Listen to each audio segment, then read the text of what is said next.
Good afternoon. Thank you so much for inviting me to join you today. This is an extraordinary event already. I've been learning a lot, and I'm looking forward to the conversation with all of you. This morning already, Maxime, in his excellent presentation, talked about the future of globalization. So I also want to begin with that point, that debate. For many people, globalization today is something that we think that we can turn on or off, like a switch. But in reality, globalization has a much richer, deeper, a broader history than anything that can simply be controlled by only one power in the world today. Every phase of globalization actually contains a set of technologies and a geographical scope that has always broadened the domain of the participants. So we can look back not just to the 20th century, the way some people do. We'll come to that later. But everyone is familiar with the term Silk Roads. Wasn't that globalization? Of course it was. The technologies were fairly rudimentary, traveling by caravan. But of course, the geographies were truly transcontinental in scale. This was an early form of globalization. By the way, of course, we can go back earlier. As you know, archaeologists are always uncovering new evidence of trade between even the ancient Roman Empire, China, India, and so forth. So globalization has always been with us. The next phase, you can say, and a period that people do think of certainly as one of the original chapters of globalization, was of course colonialism, taking advantage of maritime capability to navigate the oceans, to even circumnavigate the world, and leading to the first global hierarchical colonial system. That was another major wave of globalization. When we get to the Industrial Revolution, of course, adding on railways, steamships, and cementing during that period the European hierarchy in the global system. And by this point, when you get to the late 19th century, the entire terrain of the world has been claimed and partitioned, and in some way included in the global system. Resources are being extracted, trade reaches all parts of the world. Again, all of this was before the late 20th century. And yet, when people say globalization today, they generally refer to the point in time that we already began to completely enjoy it, even take it for granted. The word globalization didn't even exist until this fourth phase in the late 20th century. That's actually when it was coined as a term in the 1950s. But here we see, even with all the industrial technologies at our disposal, with the integration of financial systems, capital markets, even satellites, still that doesn't represent the full extent of globalization today, because we also associate that previous period, the last 20, 30 years, with being dominated by the G7 economies or the G10 economies. But as Maxime said this morning, we're entering a new phase. He showed so much interesting data pointing out that it's now the developing countries, the South, that have a greater weight in the global system than the traditional players that used to dominate globalization. And so, when you hear people say that globalization is going to stop, globalization is going to reverse, globalization is going into free fall, you hear that all the time. I remind you that only now, in the year 2026, can we actually observe just how totally global globalization finally is, and we have an entire new generation of platforms and technologies, such as the internet, which only started to evolve and spread in the 1990s, right? As well as all of the other technologies that are linking societies all across the world. So I ask you, given that we are only a couple of decades into a new technological era that is uniting and connecting all populations, all cities, into a global network. Do you really believe when people tell you globalization is over? This is the first time in world history that it's actually, truly, all-encompassing, all societies, in almost a free association with each other. If you are still not convinced, however, that is what we'll continue to talk about in the remainder of this conversation. But I will remind you that, depending on how old you are, in the last 25 years, I can count 5 or 6 times when all of the newspaper headlines around the world said, it's the death of globalization. And if you are my age or older, you will remember all of these very well. The 9/11/2001 terrorist attacks against the United States, people said, this is the end of globalization. There will be no more trust among societies. Then, only 6, 7 years later, you had the global financial crisis. A lot of people said, this is definitely the end of globalization. Then, less than a decade later, you had Brexit, the United Kingdom leaving the European Union, and the first time that Donald Trump was elected on a nationalist platform. What did people say? End of globalization. Now, everyone in this room remembers the next one, the COVID pandemic, right? For the first time in all of history, every country took a coordinated measure. What was that measure? To lock down, to close borders, to freeze mobility, supply chains disrupted.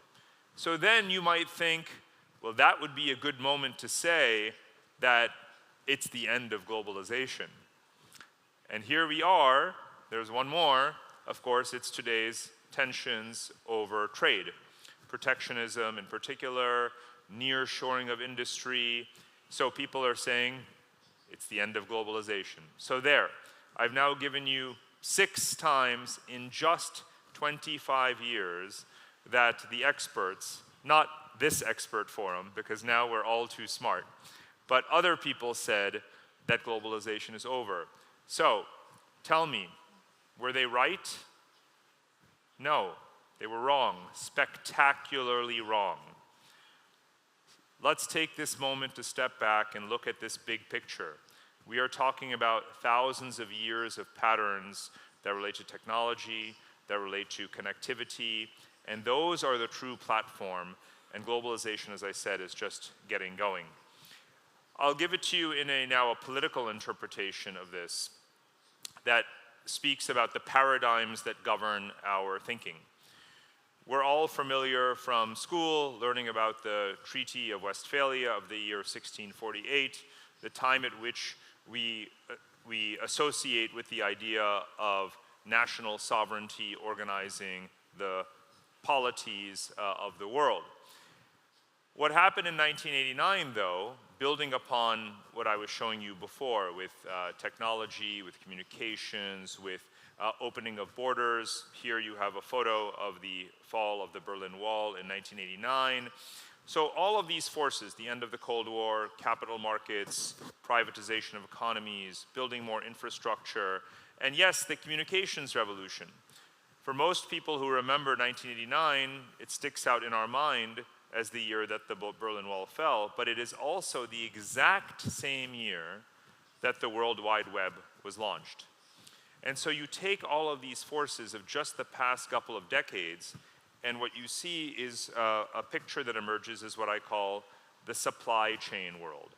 Not the Westphalian world of sovereign, discrete nation states, but a world that is being reorganized, repatterned by nodes, value chains, trade networks, and other forms of connectivity. And that, the capacity for globalization, the capacity for any one place to connect to any other place, that is the capacity. And that capacity matters more than if the statistics are up a little bit one year or down a little bit the next year, that kind of thing. So I urge you to take the big picture, and now we'll talk even further about how what this supply chain world actually looks like.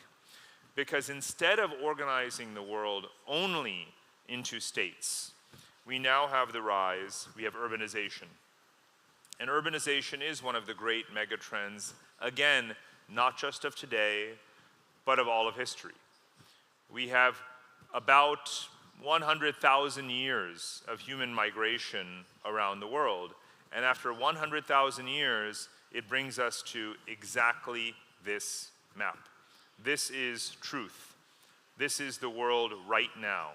This is the 8.2 billion people that Maxime mentioned this morning. This is exactly where they are. And of course, most of them are in Asia, but most of them are also clustered into cities. When about 20 years ago, when people started witnessing and writing about the rapid urbanization of the world, we were just about crossing 48, 49, 50% of the world population living in cities. Today, it's now closer to 65 or 70%. In the lifetimes of everyone in this room, it may be 90, 95% of the world population living in cities of different sizes.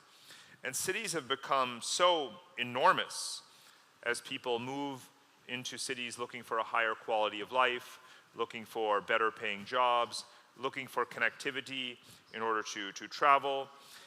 They have clustered and clustered into these cities. So I highlight here in particular about 40 or so of these mega city clusters, which together account for almost the entire world economy. So yes, we live in a world of 200 sovereign nations. We do have borders, we know that. But we also have this phenomenon where, and this is consistent with history going back thousands of years, that no country, no power, no empire can survive without having strong urban anchors. So ask yourself, does the city depend on the state or the state depend on the city? Our oldest political units and formations are cities, not states. States can rise and decline, empires come and go, but cities outlast them. We are in one of those cities, of course, here.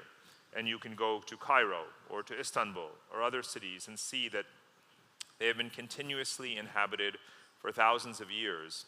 And it is no accident then that we are reaching this point in contemporary civilization where almost everyone is living in a city, because that is also part of human nature, to want to convene, to want to connect.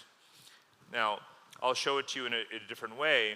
If we take away the population and instead look at that economic activity, this is a satellite image that shows you how that number, the number of urban hubs is rising to 50, 55 of them, and some of them really transcend national boundaries. It isn't just capital cities that you see here that are the most significant. New York City is not the capital of the United States. Lagos is not the capital of Nigeria. But if you go to Nigeria, you find that the countries that are adjacent to Lagos, Benin, Togo, and Ghana, they are as dependent on that city, even if it is a couple of borders and countries away, as they are on the activity in their own country. So there's the functional reality, how life really works, and then there's the political map that shows you only division. Both can be true, but view the world as a more complex set of layers than only as one map of division, because this is what is happening right now. For those of you who have traveled to a place like Dubai or Abu Dhabi, today, when I was a child, I lived there, and the distance between Abu Dhabi and Dubai is about 120 kilometers. And it used to seem really, really far away. Now, it's basically one long urbanizing stretch.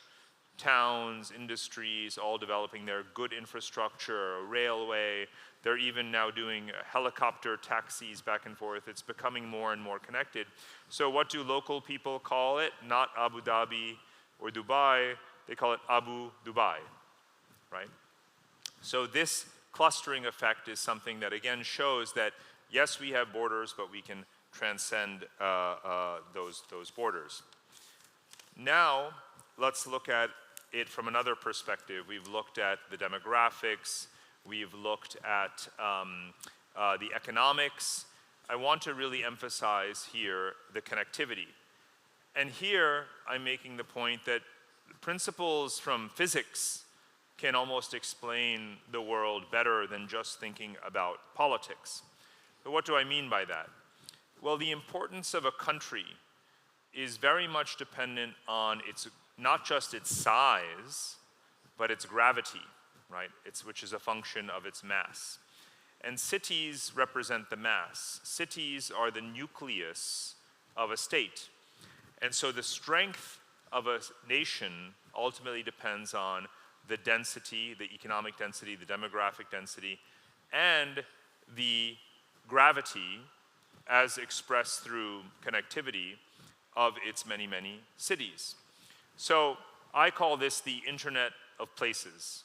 The Internet of Places reflects the fact that we are literally a global, urban, network civilization. This is what we have in common. There's a lot of things we don't have in common. There's a lot of things we don't share. There's a lot of tensions and conflict in the world, yes. But this is not an artificial representation. We actually do live in this world right now where all of these cities are seeking to connect more and more to each other, voluntarily, not being forced. When one city builds an airline connection or connects stock exchanges or lays an internet cable between two cities, they were not forced to do that. This is the emergent picture from our voluntary behavior as communities. So the word civilization that I'm using here actually comes from Latin, civitas, right? The collective of citizens in what in the ancient world were city-states. And in ancient times, those city-states did, of course, compete with each other and conflict with each other.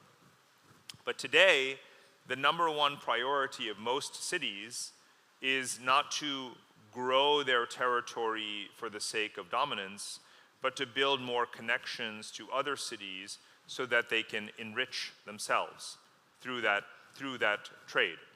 That's why this is happening. It's not imposed from the top down, it's happening from the bottom up. And this will play out at many different scales, if you will. In the northern European region, for example, you have even more dense patterns of cities than in others. So of course, Moscow is one of these nodes here.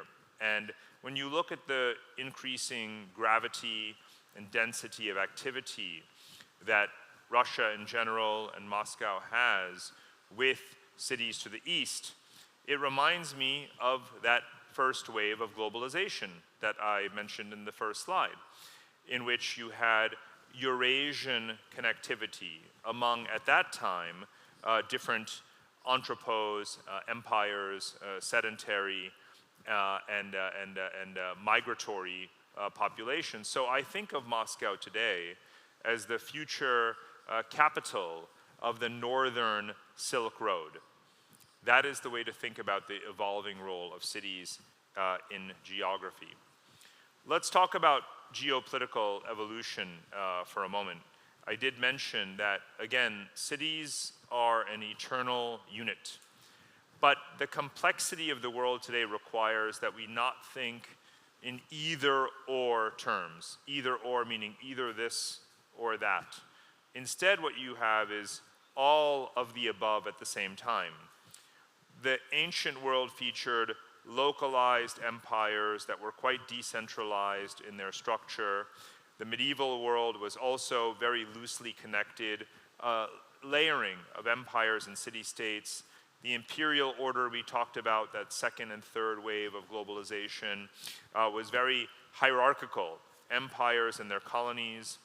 Only this modern period that we have grown up in, or that we are exiting right now, was a world where our mental model was sovereign nation states, even though they were not equal.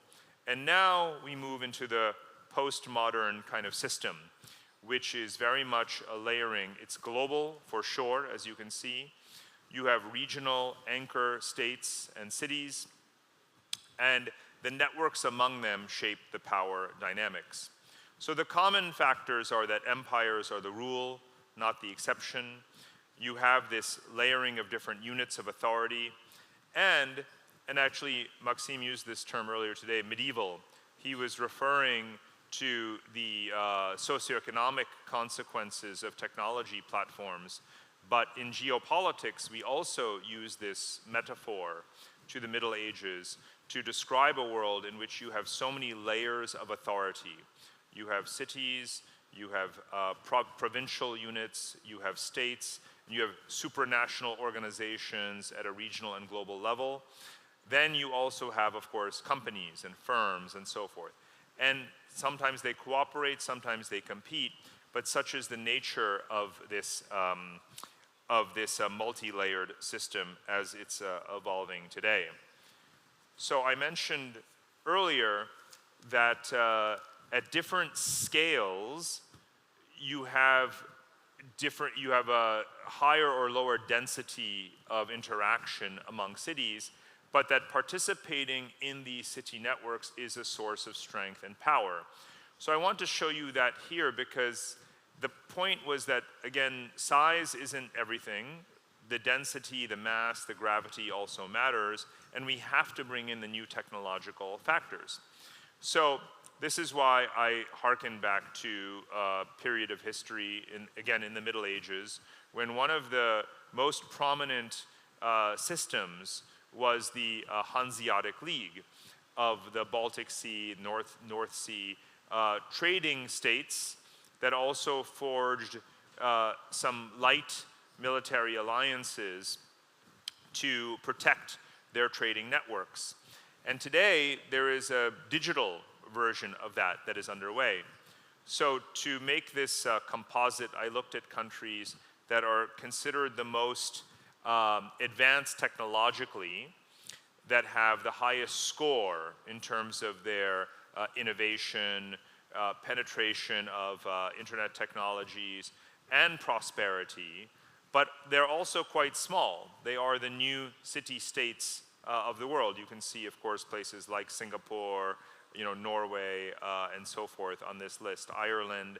And what you can see that they're doing today is, because the world is so connected, they don't rely on great powers to determine whether or not they can trade or do business with each other.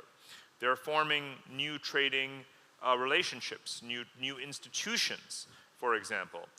New Zealand, Singapore, and the UAE, for example, have something called the Future of Investment and Trade Partnership. And so for what they need to stimulate their economies, to attract talent, to attract investment, to have joint ventures between their companies and those of others, they don't need permission, they don't need the United Nations, they can just do it. And this reminds me of that medieval Hanseatic League, which is forming again among high-tech city-states. And this is completely normal. This is completely normal.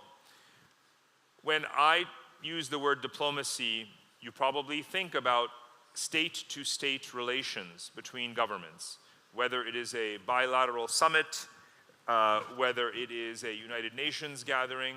But in reality, again, as I said, states, how long have we even had states? But there's a joke about diplomacy. It's the second oldest profession, right? Diplomacy has been around thousands and thousands of years. And so the real origins of diplomacy are what I call diplomacity, right? It's almost in the name. It was cities dealing with other cities. That is how diplomacy began. And then states took over for a while.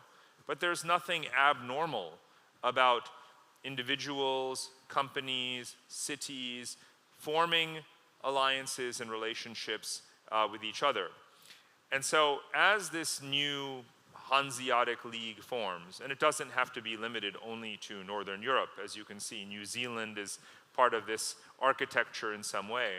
But remember that there were Russian cities that had associations, that were entrepôts in the old Hanseatic League. I mention here Veliki Novgorod. Yes, I had to look that up when I was doing my research. Had an associated status with the Hanseatic League in the 15th century, just south of St. Petersburg, for those who have not been there. So I do think that the transformation of the global architecture is creating opportunities for any city, anywhere, to connect with others, to enrich itself, and probably to enrich its own state. And so we bring it back to the state of Russia and the Russian Federation. This is, again, not only the current map of connectivity between Russia and its neighbors, but even potentially what might come next. I have put in proposals for railways. You've heard people talking about a railway line going all the way through Siberia to connect across the Bering Strait, for example. You can see the Arctic shipping routes. You can see the key urban centers. You can see the internet cables, the power transmission lines, the oil pipelines, and so forth. But a lot more investment could be made, because Russia is, of course, the largest country in the world, a lot more investment internally and investment externally. Now, Russia is truly a special case. For a geographer like me, when you're writing about Russia, I always have to write about it in a Europe chapter of my book, in a Central Asia chapter of my book, and an East Asian chapter of my book. You cannot avoid talking about Russia. It doesn't belong only in one place, like Bolivia is only in South America. So Russia is really special in that sense. And so when you think about your spatial strategy, right, you have multiple strategies, or need to have multiple strategies towards each adjacent region that you border. Right now, though, think about this pattern of urbanization we were talking about. At the moment, only 12 Russian cities have populations over 1 million people. The rail networks need to be improved and modernized, both freight and transport, in order to take advantage of all of the relations with countries to the east. You saw the previous map that showed that 5 billion people live south and east of here. 5 billion people with a B, right? The significant majority of the human population lives south and east of here, so you want to enhance your connectivity to those geographies. And then, of course, there's the Arctic region, the north. And it's interesting because we've historically written about east-west dynamics and north-south dynamics. And there is an identity in geopolitics for the West. People ascribe an identity to the East and also to the South. We talk about global South at events like this. What about the North? Does the North have an identity? Is there an emerging Northism, as I like to call it? And if there is an emerging Northism, then Russia is very well placed to capitalize on it and to define what that Northism is, because for any geographer, Russia is northern Eurasia, right? It occupies the vast majority of the Arctic geography. And so now I want to bring in points about some of the new disruptive factors that are shaping the global landscape. Because just like people treat globalization as something they can switch on and off, people also talk about cycles of history as if there is a neat, repeatable pattern. But they don't factor in things like climate change, right? Or AI, for that matter, or demographics. Very, very significant disruptions in this era that in our previous models we did not have to factor in. But you cannot really talk about the future meaningfully without looking at climate change. And remember that historically, every century or every 2 centuries, you have a new set of cities that are the dominant force or that are the leaders. So we should be asking ourselves today, which are the emergent cities and states that are going to be the trend setters for the future? Because it's of course not just the same ones as 1, 2, 3, 4 centuries ago. And so those places that are going to adapt to climate change are going to be well positioned. Climate change, sadly, is accelerating very quickly. Even as we reduce total annual emissions, they still accumulate in the atmosphere, and they have accelerating negative effects on temperatures, on flooding, melting of glaciers, ocean acidification, all of these climate externalities, as we call them. And so the world we can see today, this is not a map of 2050 or 2060, right? Already today we can see that the world is to some degree being divided into red zones and green zones. And unfortunately, many of the red zones are actually quite populous regions of the global south. And many of the places that are green zones actually have stable or weakening populations in the global north. So here what I'm pointing to, and this is stylistic, this is not every city, I'm just giving you a representative sample of places that meet certain conditions. It's not enough simply to be in a green zone. You can see, of course, Russia and Canada are the most, on paper or on the map, blessed geographies in the world when it comes to climate volatility or surviving climate volatility. But that's not enough. You actually have to do more than that to be a truly resilient place. The characteristics of resilient places are very good infrastructure, diversified economies, connectivity to procure any resources that are necessary, political stability, of course, bringing in technology and talent as needed. All of those things need to happen for a place to be resilient. And when it comes to technology, let's remember that because climate change is creating such a disruptive force, increasingly our investments in each city or city cluster is to attempt to make them more circular. Are you familiar with this term, circular, right? A circular economy. It means that we want our food, our energy, and our water supplies to be as close to where we are as possible, so that we don't have to depend on distant trading partners, on supply chains that can be disrupted, and on, of course, infrastructure that itself damages the environment because it emits so many greenhouse gases. So why not be more localized? So circularity is about localizing those systems. And what I see happening in the leading city-states, if you will, is that they are investing in this circularity to make themselves more self-sufficient city regions. Now, the next question is, for whom are we doing all of this? For whom? A lot of times people talk about the future of humanity and they want to speak very philosophically about what ideas are going to dominate the future. What ideology. Instead, I prefer to give a very literal answer to the question about the future of humanity. The future of humanity is, of course, literally today's youth. Many of you are literally the future of humanity. Let's take it literally. And this is to build upon what Maxime was saying this morning.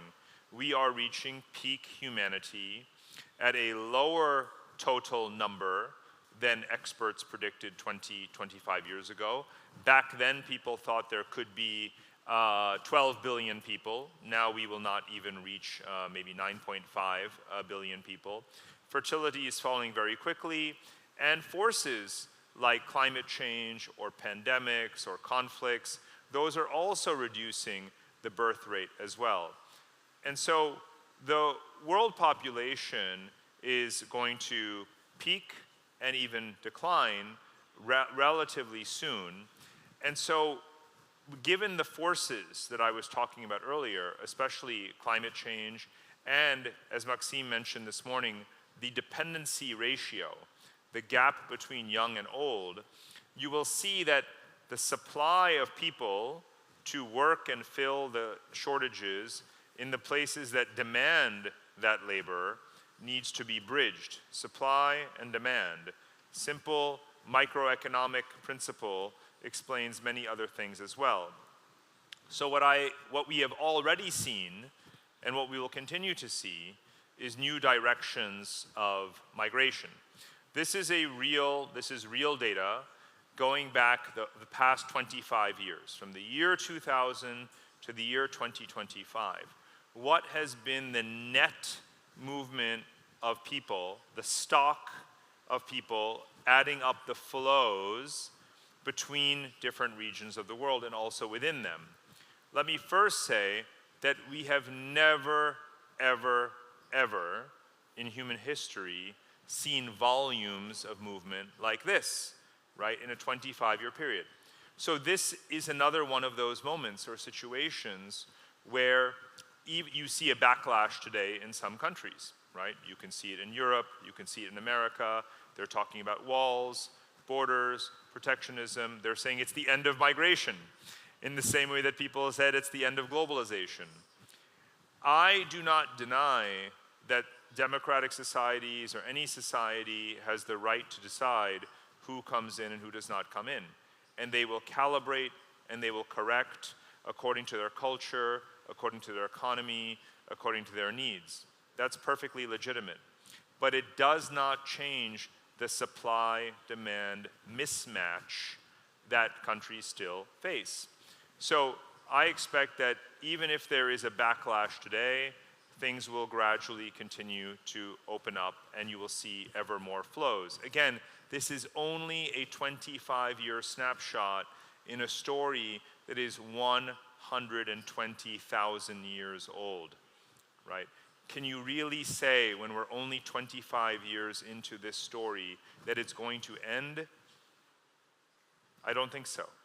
Yes, politics is a powerful force, but I think supply and demand is probably a slightly more powerful force. It's impossible to deny. And I've looked at this, of course we're familiar with Africans circulating within Africa. Russians and peoples of the former Soviet Union actually represent one of the largest mobile constellations in the world of the past decades. You have the South Asian populations who have migrated to the Gulf countries, 20 million. The total population of the countries of the Gulf, Saudi Arabia, the UAE, Qatar, are primarily South Asian. I was born in India and I migrated to Abu Dhabi when I was young, so I'm part of that story. And now Asians, you can see, to the United States are millions in number. You can probably tell I also grew up there. And so it's a very typical story, and it's certainly not just me, it's many, many millions of people. You can see it in the politics and the economies, all across the labor force in countries. In fact, I'll mention two very important vectors. One is Asian populations moving to Europe. I call this the Silk Road migrations. When I was a teenager, I lived in Germany, and there were very few ethnic Indians in my neighborhood. Actually, there was one. And today, when I go back to Berlin all the time and in Hamburg, and of course, there's literally Indians everywhere. In fact, the German government every year renews its agreement to import well over 100,000 Indians, especially in software programming.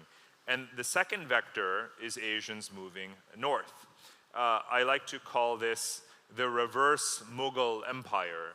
For those who remember your Asian history, the Mughal Empire, which began with Emperor Babur in the Fergana Valley, his descendants gradually migrated southward and established Mughal rule in India. Today you have these Asian populations moving northward again, and perhaps then it's not a surprise that, as you know, again, your own government here in Russia has agreed to also bring in more laborers from South Asian countries, particularly India, to stimulate your industries. So whether the process happens gradually or suddenly, whether it is voluntary or involuntary flows, we do have these significant movements today. And that, let's remember, when we talk about globalization, the original globalization is actually people.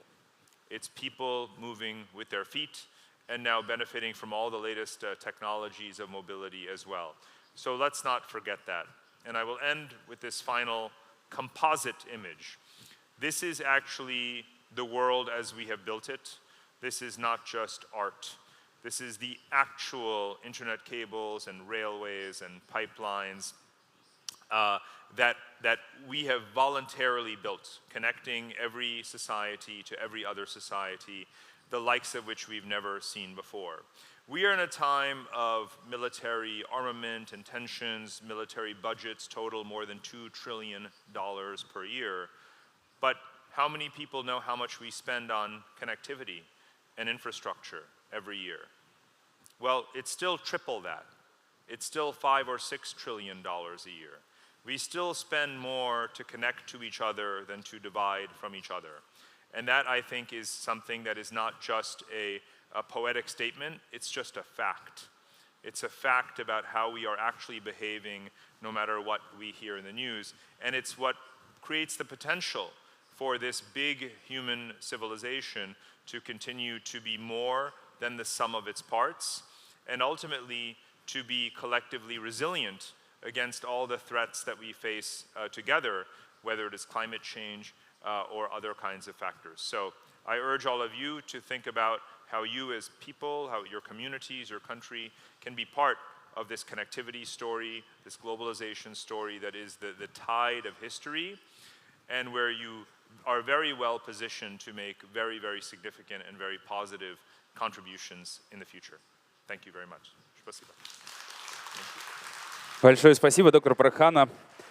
Please, can you take your translator? A few questions, one or two. Да, вот можно, мужчина там был первый.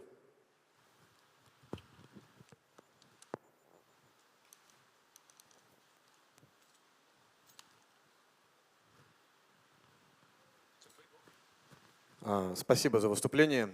На самом деле сегодня очень много хороших специалистов, и я в шоке от того, какие вы умные. Всю жизнь я занимаюсь самопознанием. Начал его с детства, продолжил в Тибете, потом продолжил в Сибири. И я изучаю возможности организма человека, возможности его умственного напряжения. Но без вот этой штучки я сегодня вас бы даже не понял.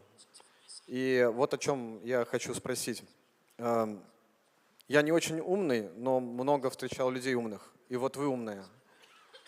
Скажите, пожалуйста, если мы объединим духовность, возможности человека с инновациями, может быть, мы сможем выйти в ту самую невозможную точку для нас пока что, которая станет самой великой глобализацией, потому что мы объединим душу и тело человека.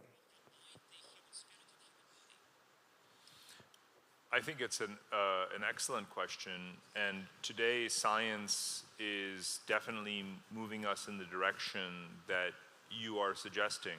And what's interesting about scientific efforts today, let's take medicine, because of course we can talk about AI all the time, but I think that the area of science that's perhaps closest to where your question is leading is biomedical discovery and all of the research into longevity.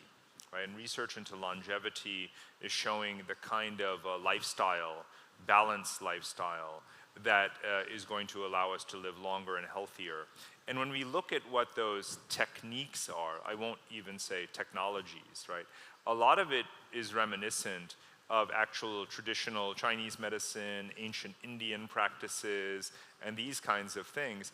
And those are, of course, very spiritual cultures. So what you see is that by way of science and medicine, we are converging on a certain attitude towards life that is a bit more harmonious and spiritual, but without being tied to one religion or the other. So I give that as an example of how I do think that there can be a reconciliation between societies because of our common objectives. And of course, we all share that objective to extend our own lifespans. Спасибо большое. Будет ли еще вопрос? Та часть сегодня. Диалог час. Давайте вот молодому человеку предложим. Добрый день, я Мукрчангер из строительного университета. Вопрос, я как специалист не мог бы задавать этот вопрос вам. Как мы видим, глобальное потепление очень сильно влияет на нашу планету. Люди разделяются на две группы. Кто-то думает, что это приведет к позитивным последствиям, кто-то думает, что это приведет к отрицательным. Вы как считаете в целом? Это приведет к позитивным последствиям или к отрицательным в целом? Well, the geographical answer is probably where, right? It depends on where you mean. First, let me say that systemically, for those who think about the world as a complex adaptive system, we do have a subconscious self-regulatory capability, right? And what I mean by that is look at the population. It accelerated, quadrupled in the 20th century from 2 billion people to 8 billion people. But it's falling, it's going to start falling rapidly. Why? There is a self-correction mechanism, right? When we realize that it's too much, too many, too much consumption, right? Many factors kick in to reduce that fertility. What we're doing with resource consumption and extraction, it has been at a breakneck pace, at a very rapid, destructive pace. We're rapidly introducing new technologies to try to correct. So there's self-correction mechanisms that we collectively introduce. It starts locally, but they spread very quickly. That's how systems dynamics work. So it's a race between the positive things that we can do to reduce the damage and reverse the damage that we've already done versus the ongoing needs, the metabolic needs of our economy. That's the race. More and more people now are conscious of this, are attuned to this, and realize that this is the race that we're in. So that's the big picture, but the smaller picture in terms of will it be better or worse, it depends on where, and then the second part is what you do about it. As I said, look, the map does not lie. As we in geography like to say, the map does not lie. You can lie with maps, but maps maybe don't lie. And Russia is unquestionably the kind of country where you would say, it looks like a winner. But I would still say, what are you going to do about it? Where are you building the infrastructure? What adaptation measures are you taking? Are you ensuring that you don't let the forest fires get out of control? Are you harnessing the water resources? Are you growing the new food and crops that you will be able to grow? Are you diversifying the economy to take advantage? These kinds of policy questions are just as important as what nature does. And this is classic Charles Darwin. You know, what Darwin's famous quote about the survival of the fittest, right, is often misinterpreted, right? People say it's about strength. But actually the exact words are, it is not the strongest of the species, nor the most intelligent that thrives. It is those that are the most adaptable to change. And the world is changing, and the question is how rapidly does a society adapt? If it adapts, then climate change may not be desirable, but it can be good or manageable. But if a society does not adapt, and if it's in a location that is being punished by these hazards, then it sadly will probably maybe even disappear off the map. Спасибо большое, друзья. Время все так же подходит к концу. Я предлагаю поблагодарить. С нами был профессор Параг Khanna. Спасибо. Thank you very much. Что ж, друзья, наши январские экспертные диалоги сегодня подходят к концу. Мы искренне вас благодарим за то, что приняли участие в открытом диалоге.